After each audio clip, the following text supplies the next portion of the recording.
अस्सलामु अलैकुम वरहमतुल्लाहि वबरकातुहू आउज़ु बिल्लाहि मिनश्शैतानिर्रजीम बिस्मिल्लाहिर्रहमानिर्रहीम। तो पिछली वीडियो में हमने सूरह यूसुफ के किस्से के बारे में बात की थी। तो आज इंशाल्लाह हम वहीं से स्टार्ट करेंगे जहाँ से हमने बात को छोड़ा था। जब हज़रत याकूब अलैहिस्सलाम ने कहा कि मेरे लिए तो सब्र जमील ही बेहतर है, तो आप यानी कि हज़रत यूसुफ अलैहिस्सलाम 3 दिन तक उस कुएं में रहे और फिर वहाँ पर एक काफ़िले का गुज़र हुआ। और उसको हम कुरान पाक की रोशनी में इस तरह से बयान करते हैं। और आया एक काफ़िला, फिर अपना आदमी भेजा और फिर पानी भरने के लिए उन्होंने लटकाया अपना डोल। और जब उनके भाइयों ने उनको कुएं में फेंक दिया था ना, तो तब भी वो उस बात से गाफिल नहीं रहे थे, बल्कि आते जाते उनको बार बार देख रहे थे, लेकिन आप जिंदा सलामत निकल आए। तो फिर उन्होंने इस काफ़िले से कहा, जो काफ़िला वहाँ पर खड़ा था पानी लेने के लिए, तो उन्होंने कहा कि ये हमारा भागा हुआ गुलाम है, अगर आप चाहते हैं इसको ख़रीदना तो आप इसको ख़रीद लें। और उसको कुरान की रोशनी में हम इस तरह से बयान करेंगे कि और यूसुफ के भाइयों ने यूसुफ को बहुत ही मामूली कीमत में, पर जो गिनती के चंद दिरहम थे, काफ़िले वालों को बेच दिया और यूसुफ से बहुत ही दिल बर्दाश्ता हो रहे थे। अहले काफ़िला खुशी खुशी हज़रत यूसुफ अलैहिस्सलाम को चंद दिरहमों में लेकर रवाना हो गए। जब मिस्र पहुंच गए तो उन्होंने उनको अजीज़ मिस्र के हाथ फ़रोख्त कर दिया। अजीज़ मिस्र लावल्द था, यानी कि उसके पास कोई औलाद नहीं थी। उसने ख़रीद कर अपनी बीवी से कहा, यहाँ पर बात जुलेखा की आ रही है। अब उसने अपनी बीवी से कहा, जिसे हम कुरान पाक की रोशनी में इस तरह से बयान करेंगे, अहले मिस्र में से जिस शख्स ने हज़रत यूसुफ को ख़रीदा था, उसने अपनी बीवी से कहा कि इसको इज़्ज़त व आबरू से रखो, तो क्या हो सकता है कि ये हमको फ़ायदा पहुँचाए या हम इसको अपना बेटा ही बना लें। सूरह यूसुफ आयत नंबर 22। और जब हज़रत यूसुफ अलैहिस्सलाम अपनी जवानी को पहुँचे तो हमने इसको हिकमत व इल्म अता किया और हमने नेकुकारों को इसी तरह बदला दिया करते हैं। सूरह यूसुफ आयत नंबर 23। अजीज़ मिस्र की बीवी का नाम जुलेखा था और वो हज़रत यूसुफ अलैहिस्सलाम के हुस्न पर फ़िदा हो गई। तफसीर उस्मानी में है कि जुलेखा ने दिलकशी और होश रबाई के सारे सामान जमा करके चाहा कि यूसुफ के दिल को उनके काबू से बाहर कर दे। और मारिफुल कुरान में जुलेखा के बारे में बयान किया जाता है कि उसने यूसुफ अलैहिस्सलाम को अपनी तरफ माइल करने के लिए उनके हुस्न और जमाल की तारीफ़ करना शुरू की और कहने लगी कि तुम्हारे बाल तो किस कदर हसीन हैं। और यूसुफ अलैहिस्सलाम ने फरमाया कि मौत के बाद ये बाल सबसे पहले मेरे जिस्म से अलहदा हो जाएंगे। और फिर जुलेखा ने कहा कि तुम्हारी आंखें तो कितनी हसीन हैं। आपने फरमाया मौत के बाद ये सब पाई होकर मेरे चेहरे पर बह जाएंगी। फिर जुलेखा ने कहा कि तुम्हारा चेहरा कितना हसीन है, तो आपने फरमाया ये सब मिट्टी की ग़िज़ा है। कुरान पाक में इस तरह से है कि और वो जुलेखा जिसके घर में हज़रत यूसुफ अलैहिस्सलाम मुकीम थे, अपनी जानब माइल करने के लिए उनको फिसलाने लगी, यानी कि उनको बुराई की तरफ लेकर आने लगी। तो तमाम दरवाज़े बंद कर दिए और बोली, आ जाओ, मैं तुमसे कह रही हूँ। अल्लाह के नबी हज़रत यूसुफ अलैहिस्सलाम ने जुलेखा के मकर फ़रेब का जवाब इन अल्फाज में दिया। कुरान पाक की रोशनी में यूसुफ ने कहा कि खुदा की पनाह, वो तेरा शोहर मेरा आका है जिसने मुझे बड़ी अच्छी तरह से रख छोड़ा है। बिलाशुबा एहसान फरामोश कभी भी फलाह नहीं पाएंगे। सूरह यूसुफ आयत नंबर 23। और फिर उस औरत ने यूसुफ अलैहिस्सलाम से इरादा बद किया और वो यूसुफ को भी इरादा कर लेते अगर अपने परवरदिगार की तरफ पनाह ना लेते। तो आयत नंबर 24।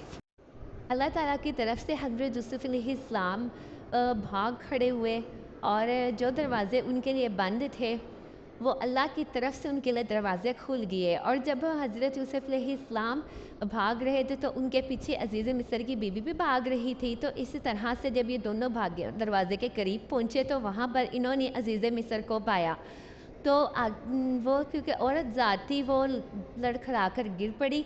और जब उसने अपने शोहर को देखा तो उसने कहा कि अगर कोई मेरे साथ बुरे काम का इरादा रखे या कुछ भी करे तो उस पर आपका रद्द अमल क्या होगा।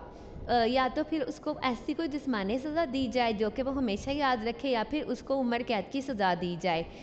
तो वहाँ पर जब हज़रत यूसुफ अलैहिस्सलाम ने देखा कि ये तो सारा इल्ज़ाम उनके ऊपर आ गया है, तो कुरान की रोशनी में यहाँ पर सूरह यूसुफ आयत नंबर 26 कि अपनी ख्वाहिशात नफसानी पूरी करने के लिए मुझको भी सिला रही थी, यानी मुझे गुनाह की तरफ लेकर आ रही थी।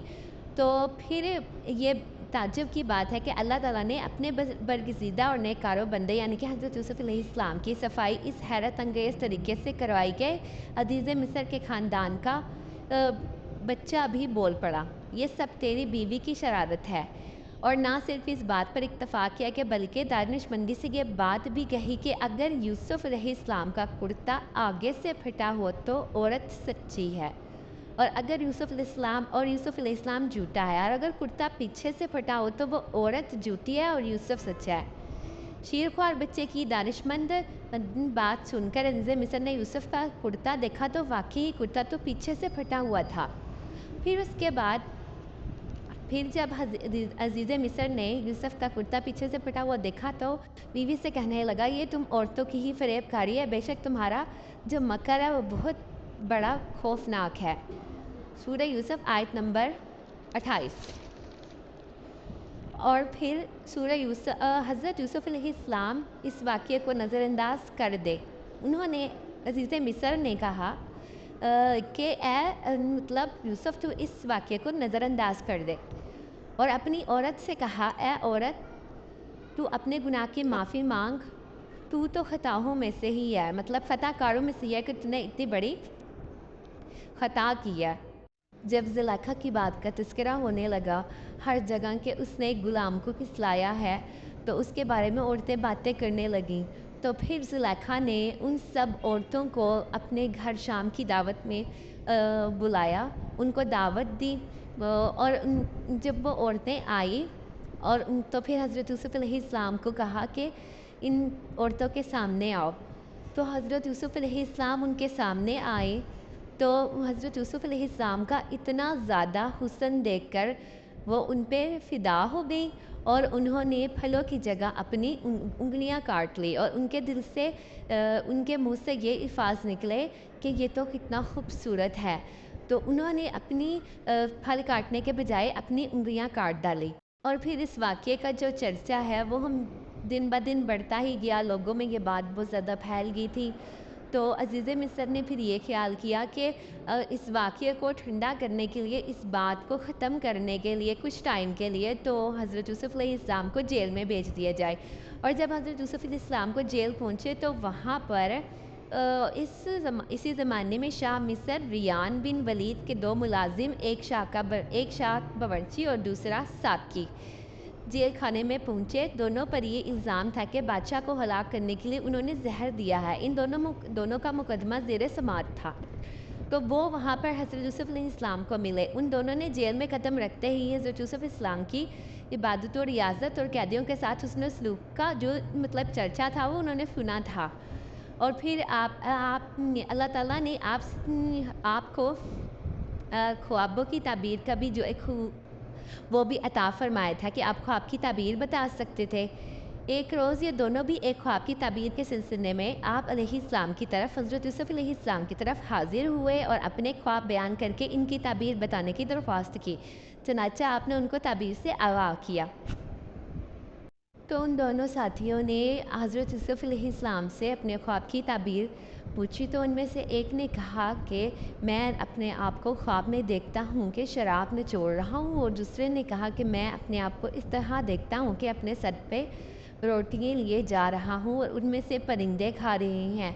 तो हमको इसकी ख्वाब की ताबीर बताइए, क्योंकि आप हमको एक नेक इंसान मालूम होते हैं। यूसुफ़ अलैहिस्सलाम ने फरमाया कि जो खाना तुम्हारे पास आता है, जो तुमको खाने के लिए मिलता है, उसके आने से पहले उसकी हकीकत मैं तुमको बता देता हूँ। इसमें इनकी बदौलत से जो है मुझको मेरे रब ने जो मुझको तालीम फरमाई है, मैं उसी से ही तुमको बयान करूँगा। उसने कहा कि ए मेरे कैद खानों के रफ़ीकों के जो उनके साथ कैदी मौजूद थे वहाँ पर, उन्होंने उनको पुकार के कहा कि तुम में तो एक अपने आका को शराब पिलाया करेगा और दूसरा सूली दिया जाएगा और उसके सर को परिंदे खाएंगे। जिनके बारे में तुम पूछते हो तो ये बात तय हो चुकी है। तो फिर उन जो दो कैदियों में से एक रिहा होकर बादशाह के पास गया था, उसको बड़ी मुद्दत के बाद हज़रत यूसुफ़ अलैहिस्सलाम की वसीयत का ख़्याल आया। तो उसने कहा कि आप मुझको भेजिए, मैं एक ऐसे इंसान से आपकी ताबीर पूछ के आता हूँ। تو وہ قید خانہ پہنچا تو اس نے کہا کہ اے یوسف آپ ہم لوگوں کو اس خواب کی تعبیر بتائیے کہ جو 7 موٹی گائیں ہیں وہ 7 دبلی گائیں کو کھا رہی ہیں اور 7 سرسبز شاخیں ہیں اور 7 خشک ہیں، تاکہ میں ان لوگوں کے پاس جا کر بتاؤں اور ان کو معلوم ہو جائے۔ تو آپ نے فرمایا کہ تم 7 سال تک متواتر غلہ بوتے رہو گے، پھر جو فصل کاٹو گے اسی میں ہی رہنا، تاکہ اس کو گھن نہ لگ جائے، مگر تھوڑا سا جو تمہارے کھانے میں آئے نکال لینا، اور پھر اس کے بعد 7 برس ایسے سخت آئیں گے کہ جو اس ذخیرے کو کھا جائیں گے، جس کو تم نے اس کو جمع کر کے رکھا ہوگا، تو اسی کو استعمال کرنا، مگر ہاں جو تھوڑا سا جو رکھ چھوڑو گے، پھر اس کے بعد ایک برس ایسا آئے گا جس میں لوگوں کے لیے خوب بارش ہوگی اور اس میں شیرہ بھی نچوڑیں گے۔ اور بادشاہ نے حکم دیا کہ اس کو میرے پاس لے آؤ۔ جب یہ خواب کی تعبیر بادشاہ کو بتائی گئی تو پھر انہوں نے حکم دیا اس آدمی کو کہ حضرت یوسف علیہ السلام کو میرے پاس لے آؤ، اور پھر ان کے پاس قاصد پہنچ